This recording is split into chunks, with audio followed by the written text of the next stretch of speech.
Hello and welcome to Politics here on France 24. The war for the leadership of the Conservative Party is on. Two contenders are facing off in a vote to designate the head of the UMP in November. The former Prime Minister François Fillon and the current party boss Jean-François Copé. They are the two official candidates, with Fillon the clear favorite. However, the next presidential election will take place in 2017, 5 years from now, which means there's ample time for others to throw their hats into the ring, starting with a man who said he was withdrawing from political life, well, former President Nicolas Sarkozy. So with me to discuss who will be the new boss of the right and whether Nicolas Sarkozy can make a comeback is Anne-Elisabeth Moutet, who is a columnist with the Sunday Telegraph, and also on the set, Patrick Vignal, who is a senior correspondent with the Reuters news agency. So people have been wondering, what is Nicolas Sarkozy up to? Is he really enjoying life after politics, or is he still looking at a potential comeback?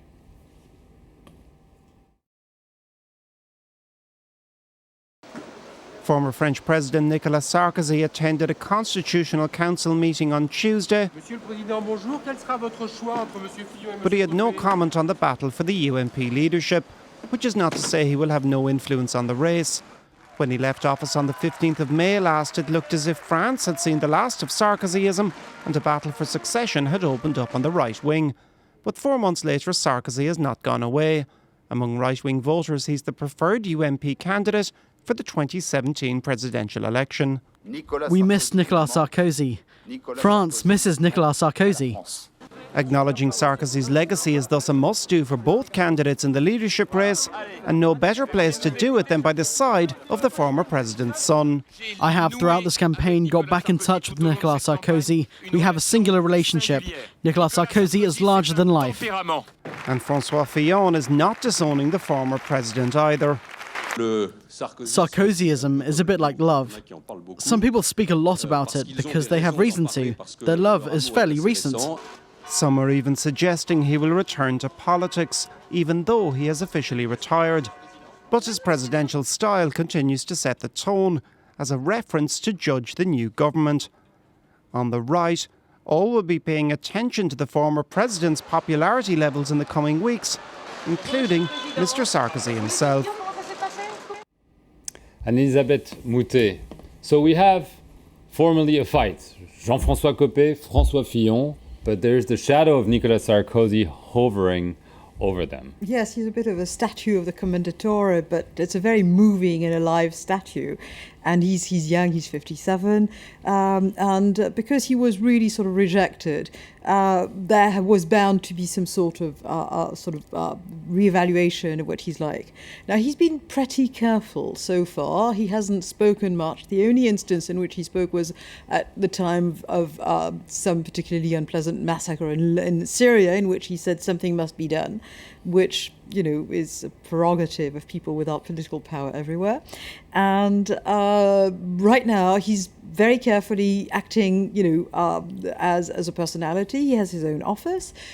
He goes every day early in the morning and stays until late in the afternoon. He has people give him, the most recent figures about especially criminality and those aspects that he always paid attention to. He's very active, but he's quite silent, and he's right to be silent because you can miss a comeback, assuming he wants to make a comeback, if you come back too soon. And I think take the instance of Tony Blair. Whenever he shows up and sort of looks like he's going to sort of ask for something, President of the European Union was a very good example.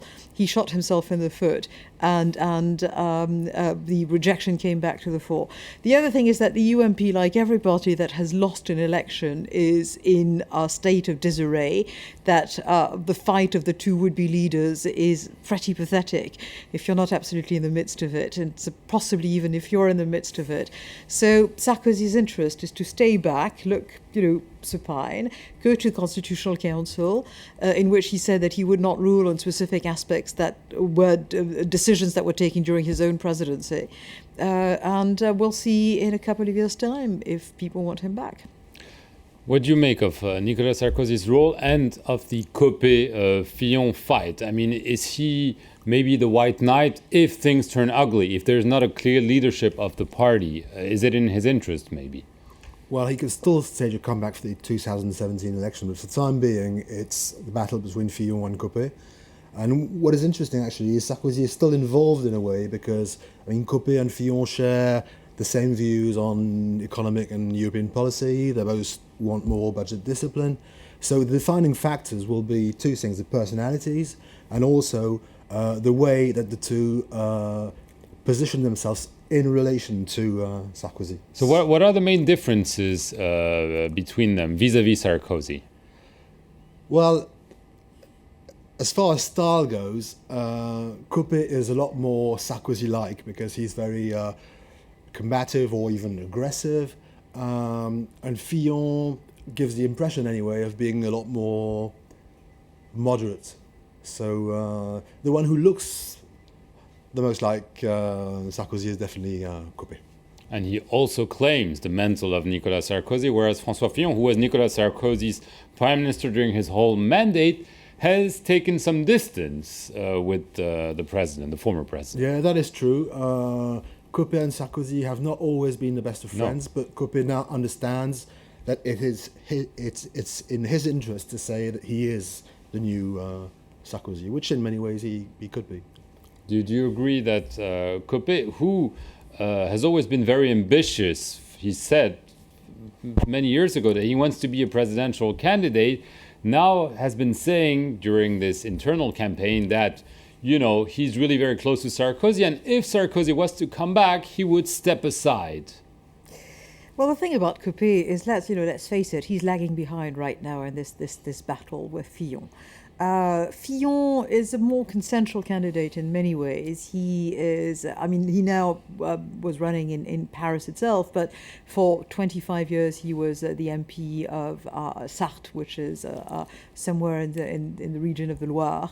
And he gives this sort of provincial, reassuring image that the French are supposed to like better. And I suspect also that even though Copé was in charge of the party for 5 years, Fillon was very shrewd over the decades in making provincial connections all over the country.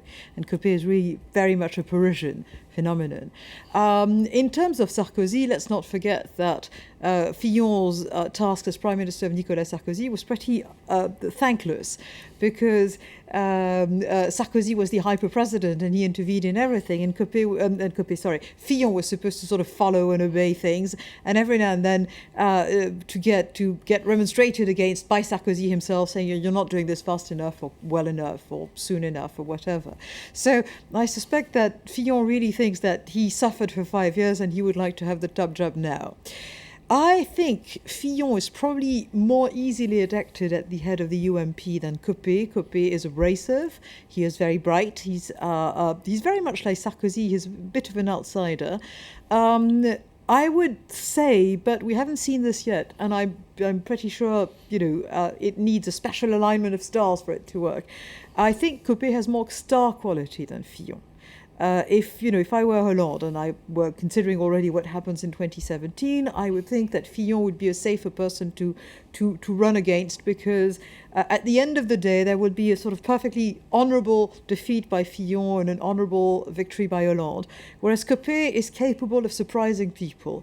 But that's far ahead. Right. Are you surprised that Fillon seemingly is ahead in the polls, and there was even a counting of the number of signatures both candidates gone from party militants, where Fillon claims he's way ahead of Jean-François Copé, because he always seemed as someone who was not a very ambitious politician, who was prime minister, which is clearly an important position, but someone who was not really looking at the very top position, and now he's clearly shown that he has that ambition. No, he is clearly and definitely ambitious.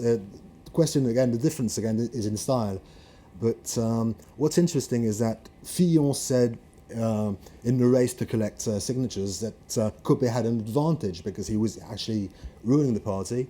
And in the end, Copé said he claimed over 30,000 signatures and Fillon claimed over 45,000. So Which was an upset because Fillon is an complained upset. that Copé was withholding the listing, that he was at a disadvantage, and then he comes up with this vastly superior number of But signatures. if you look at all opinion polls, they all show that Fillon outscores Copé in popularity among party members. So yeah, Fillon is probably the clear favourite to take the party. But then 2017 is another story. And what also is to take into consideration is that Fillon might become the Paris mayor in 2014, which might Right, slightly that's change another it. issue because now the jockeying for position is to be the head of the party, and both candidates are saying this does not mean that we want to be presidential candidate in 2017. The Conservatives have promised they will just replicate what the Socialists did with a lot of success, a primary, an open primary. So do they really say, I want to be the opposition leader rather than the presidential candidate? Of course, they all want to be president. There's no point in spending all this time. And frankly, you're having a really terrible life if you don't think that you have a shot at the top job. I mean, they all do.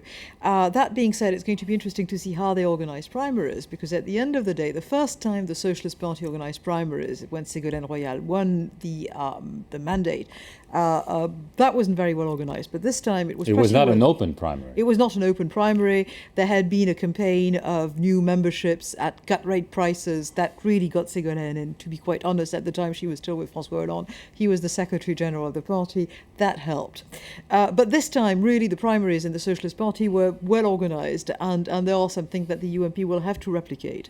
So that's also a sort of very big thing.